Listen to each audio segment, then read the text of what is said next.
Hello guys, বৈশাখীর শুভেচ্ছা, নববর্ষের শুভেচ্ছা। আজ আগামী 14 তারিখ বৈশাখের পহেলা বৈশাখ। তাই আমাদের বড়ুয়াদের বিভিন্ন রিচুয়াল থাকে।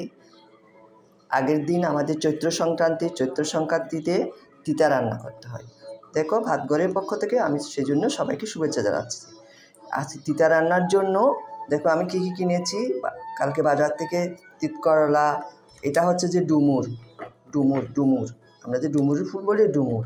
আর এটা হচ্ছে যে বেগুনি, বাঁধাকপি। তারপর আছে এটা হচ্ছে যে তারা, এটাকে বলে তারা। এটা এটা চামড়াগুলো ছিলে তার ভিতরে শ্বাসটা নেই। আর এটাকে বলে কি কাট্টুস।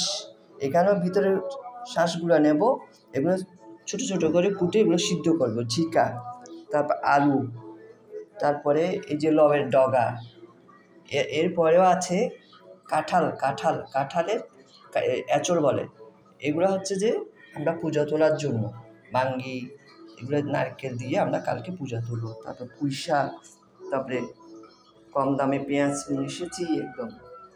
এই তরকারিগুলো দিয়ে আগামীকাল একদম সুন্দর করে একটা তিতা রান্না করবো। সেই ভিডিওটা পরে দেখাবো। সবাইকে থ্যাংক ইউ, ধন্যবাদ জানাচ্ছি। আবারও বৈশাখের শুভেচ্ছা জানাচ্ছি। সবাই ভালো থেকো, পরের ভিডিও দেখার জন্য।